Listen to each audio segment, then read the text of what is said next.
Hare Krishna, everyone. Happy Ekadashi.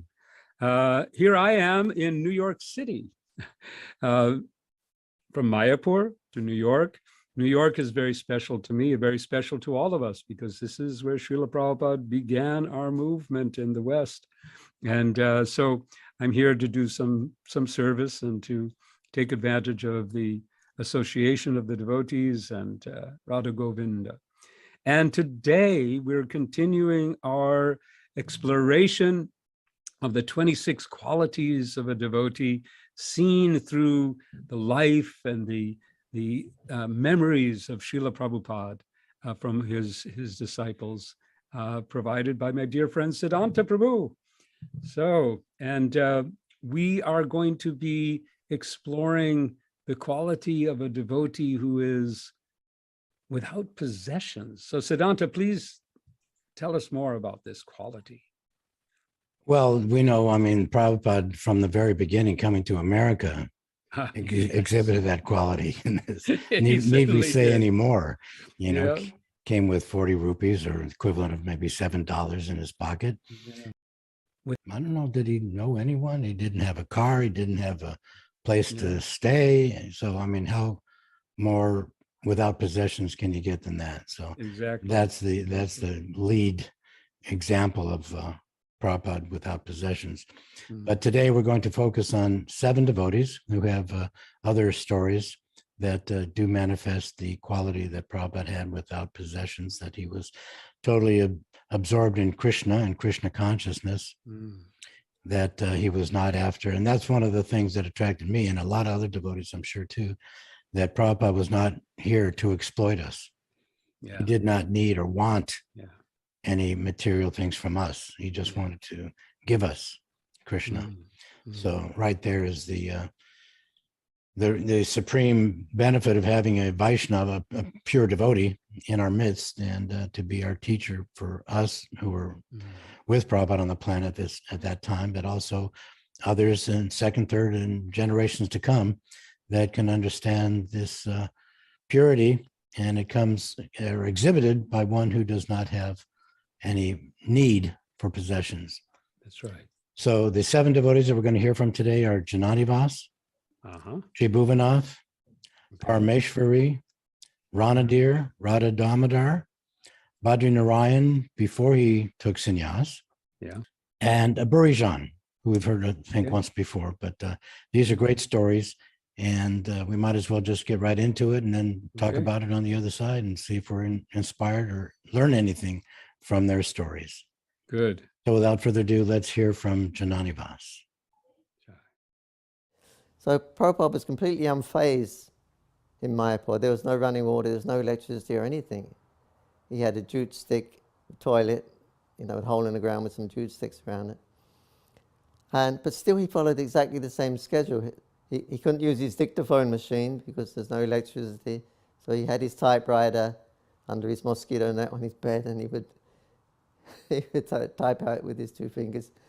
The purpose was unfazed. He got up at the same time, he went out for morning walk, come back and greet the deities. Even though there's no facility, it didn't faze him. He was just, his old schedule he kept maintained perfectly.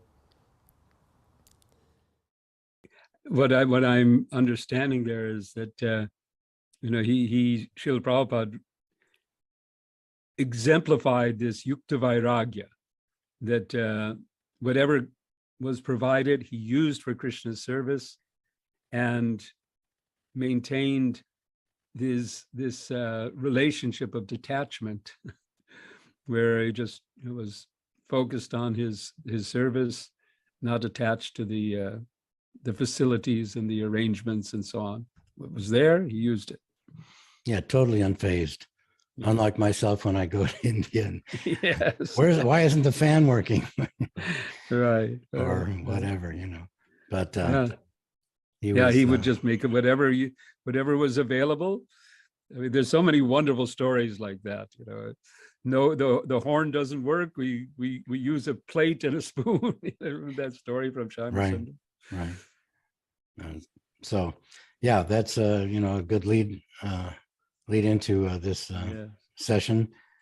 Understanding that Prabhupada was not fazed by material difficulties and not hankering for them. He was good without possessions and just served Krishna whatever he had to do so. Next, we're going to hear from Tribhuvanath Prabhu, who is going to tell us about a morning walk and a life lesson associated on that morning walk. So now let's hear from Tribhuvanath. Okay.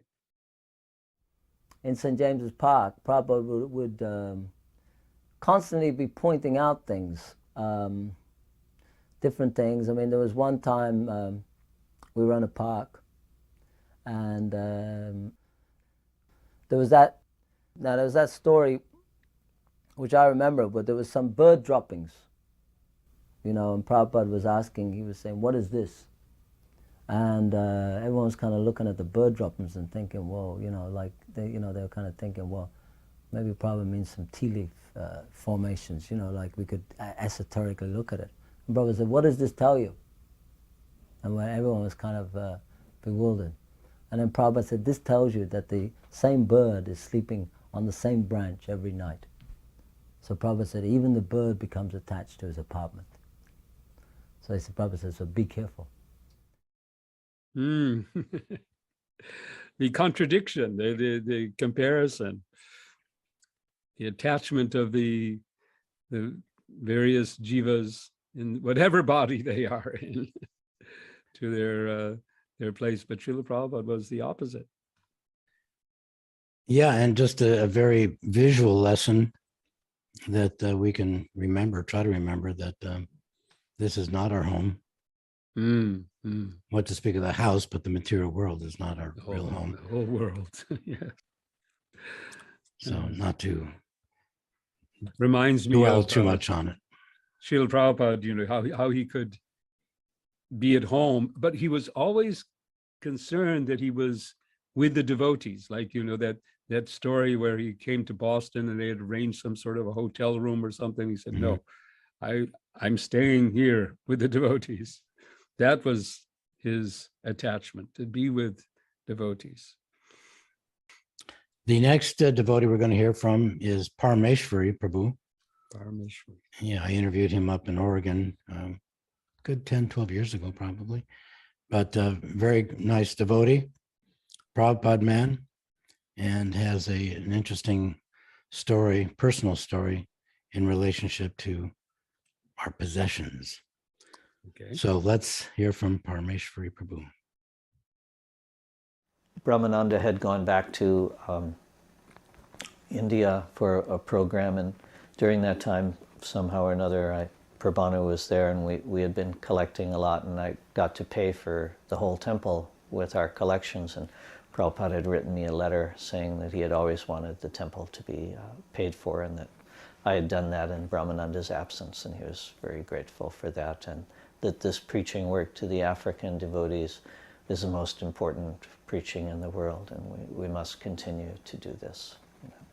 So having gone to Africa after receiving that garland and blessing from Prabhupada and just the personal contact, I was probably as fired up in my own personal preaching as I had ever been, because and everything was falling into place. I was extremely successful in dealing with Indians, and it was just very inspired. So for a great length of time, that enthusiasm was there, but gradually it did wane, and I had my difficulties in Africa.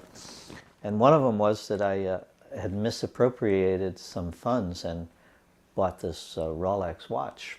And I actually bought it for myself. It was one with a striped gold string down it with a gold around it. Anyhow, so I go to India, and I'm feeling really mortified that I've done this. I'm a brahmachari, and watches were kind of like the thing that you could be attached to or something. It was, even though it's bogus, still everybody had watches. So anyhow, I on my going back to India, I've decided I want to give this to Srila Prabhupada. So when I get to Bombay, I remember Prabhupada was walking with a group of devotees, and I walk up and pay my obeisances, and Prabhupada folds his hands and says hello to me, with pranams, and I'm just overwhelmed that he's even noticing me or remembers me, in any way, that his intimate way of dealing with people again. So Shruti Kirti makes an arrangement for me to come up and see Srila Prabhupada, and it's just myself, Shruti Kirti and Paramahamsa, and sitting at a table just 2 feet away from Srila Prabhupada. He's sitting across from me. And I give him the Rolex watch, and he goes, "Oh, Rolex. And he puts it on, and he has another watch on, so he has both watches on at that point. And he's looking, and he looks at me, and he begins lecturing on the purity of Lord Chaitanya's movement, how that we are only different from others because we are following purely these principles that Lord Chaitanya has presented, and that will be the success of our movement, is that if we follow everything purely. And he went on for maybe 20 minutes, a half hour, personally lecturing me on the purity of Lord Chaitanya's movement and how it was important not to spend a farthing of Krishna's money on sense gratification. And I felt from the very beginning he had seen all the way through me and knew that I had got this for myself, and this was my act of patrician redemption, giving it to him. But he was just extremely gracious and warm and strict all at the same time, and Shruti Kirti and Paramahamsa were more or less amazed at the talk too. It was just, that he had taken so much time, and so I got to pay my obeisances and leave. And I think that was pretty much the last time I really had personal contact with Srila Prabhupada. Hare Krishna. Watches, Srila Prabhupada and watches. I think, if we go back through the memories, I remember a number of watch things where Prabhupada receives a watch and then gives it away.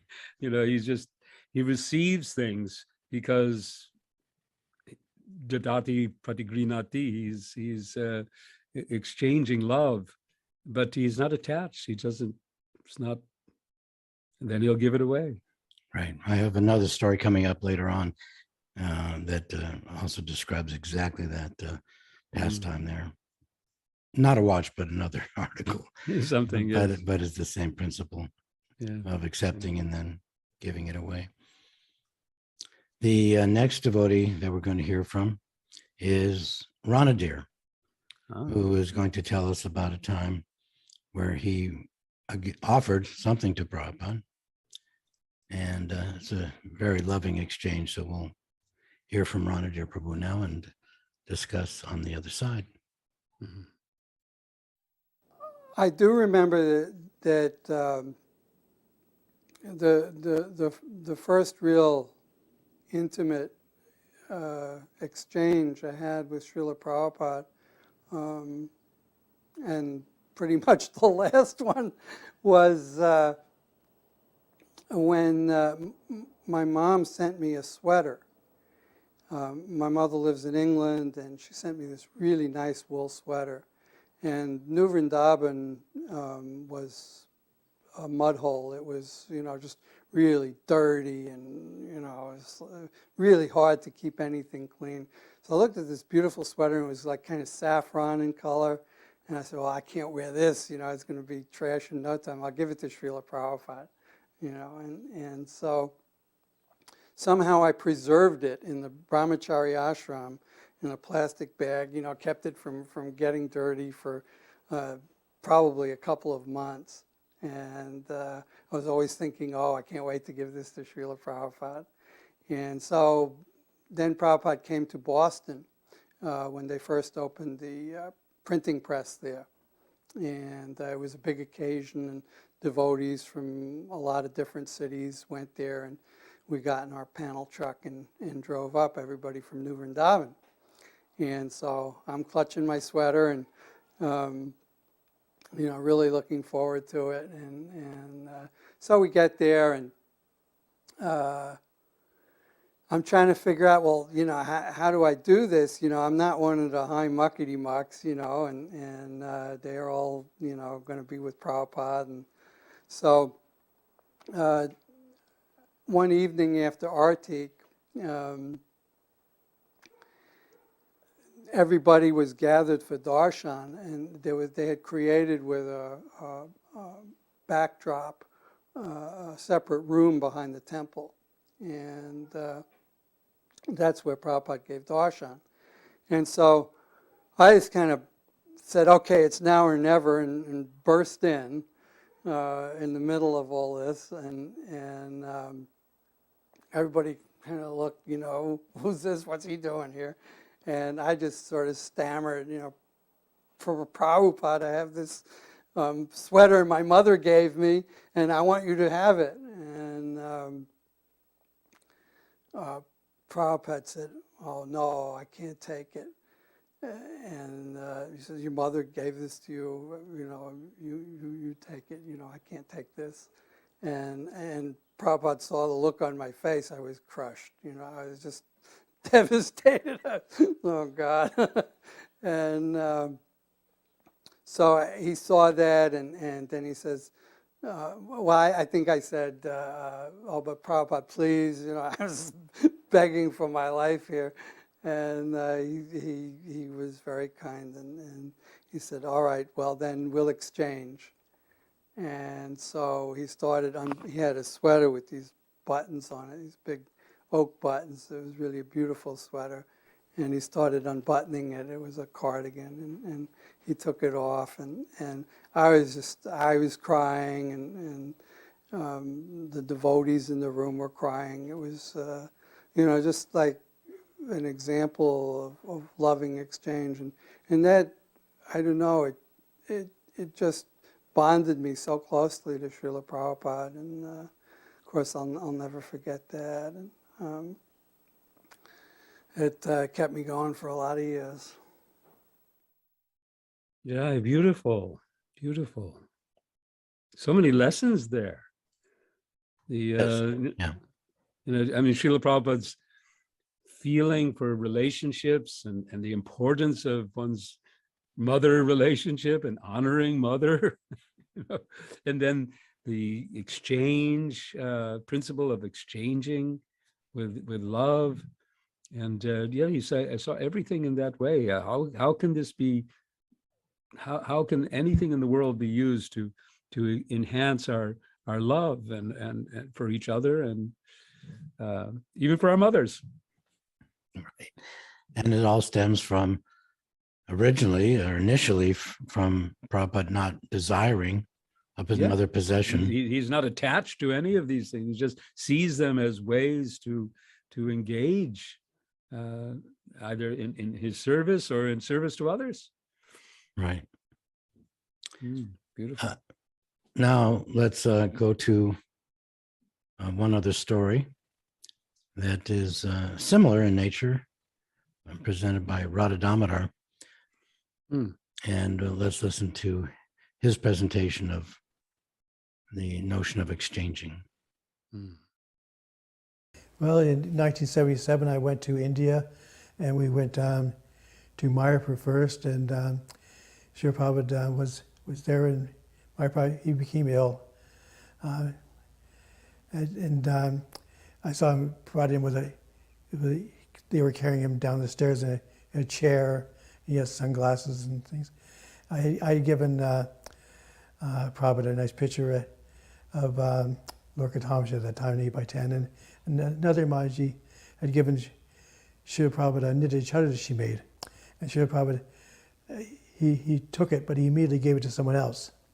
And the mother went over to Brahmananda Swami and expressed that she was very upset by that because she wanted Prabhupada to have it. And Brahmananda said that You gave it, that's enough. Srila Prabhupada accepted it, now it's his to do what he likes with it. And he often gives things away that he received because he only keeps what he needs. Yeah, he does. His mood is to receive gifts. I've learned that myself, that because there's another quality there that he will never refuse to accept. Even if he doesn't need it or think, he'll still accept it because he wants to accept the gift. He wants to exchange. He wants to have that relationship. He wouldn't say, oh, so-and-so, dasi, it's okay. I don't really need that. Right. You can keep it. He would accept everything, all the gifts that we get. We would, even things that were not even very useful to anyone. Now let's hear from Back-Reincarnation Swami, but at this time you'll recognize him because he looks very youthful in this particular interview, which I recorded probably 25 years ago. But another example of our attachments and what's necessary for our spiritual life. So let's hear from Back-Reincarnation. There was another time, I didn't personally experience this, but Karunda told me the story, because he would come back every morning from the walks. Prabhupada was walking in LA, in Cheviot Hills, and there was these big houses, and they walked past one house, big house. Prabhupada said, someday we'll have a big house like this for Krishna. The devotee said, Jai Prabhupada. So then Prabhupada walked a little further, and there was a big circular driveway and a big car, big, stretched limo or something. Prabhupada said, someday we'll have a big car like this for Krishna. The devotee said, Jai Prabhupada. So they walked to another house a little further, and out of nowhere this dog came running down the driveway and stopped. And Prabhupada said, someday we'll have a big dog like that for Krishna. The devotee said, Jai Prabhupada. Prabhupada said, you fools, what do you want a big dog for? So not like a parrot, the devotees see in their innocence, Oh, Prabhupada's sense of humor. Yeah, he caught him. He got him. Yeah. What was really important for spiritual life was not a dog, but, but again, the big house was good for Krishna because it's for Krishna. Use it for Krishna. Big house for Krishna, but not a big dog. That's nice. All right, now we're going to have one last story from Burijan Prabhu and talk about that on the other side and wrap it up after that. But a very interesting, probably a new story for a lot of devotees that have not heard this particular situation that Prabhupada was in, and gave us another learning lesson. In 1974, when Prabhupada was staying in the Hong Kong Hilton, in the same suite where the Shah of Iran had stayed. One thing is he appreciated that we got him that. He told Satsut Maharaj, and Satsut Maharaj, who was his secretary, passed it on to me, that in Prabhupada's indirect way, he said, whoever has arranged this, it is a great credit for him. So in this Hong Kong Hilton, and it was also very interesting that the rooms were so big and opulent, and in Prabhupada's sleeping room there was a bed, and he asked me to come in and make the bed for him before he was going to take rest, and he was so little compared to this big bed. It seemed so funny in one sense, but he just accepted it, and we held a press conference for Prabhupada, and at that time Guru Maharajji was quite prominent, and he had quite a following in Hong Kong, as well as obviously in the United States and Europe. So the reporters, and many reporters came. It was quite full, and they asked him questions. The first question they asked him was, "You preach against materialism and just the acquirement of wealth, etc. But here you are living in this very posh penthouse where the Shah of Iran," they didn't say that, and he was. It was the best place in the Hong Kong Hilton, and he, why are you doing this? He was trying to point out the hypocrisy that there was hypocrisy in Prabhupada was doing. And Prabhupada was his consciousness was so clear. There wasn't any fog at all in Prabhupada's consciousness, and he was never intimidated by any kind of question, direct or whatever, tried to catch him. So he said, as far as I'm concerned, first Prabhupada started explaining philosophically that everything belongs to Krishna, and therefore renunciation means to use everything in Krishna's service. So you can imagine the reporter being completely blank when that one was presented to him. And then Prabhupada decided on a different tack to explain it to him. And he said, for me, as far as I'm concerned, I can live under a tree.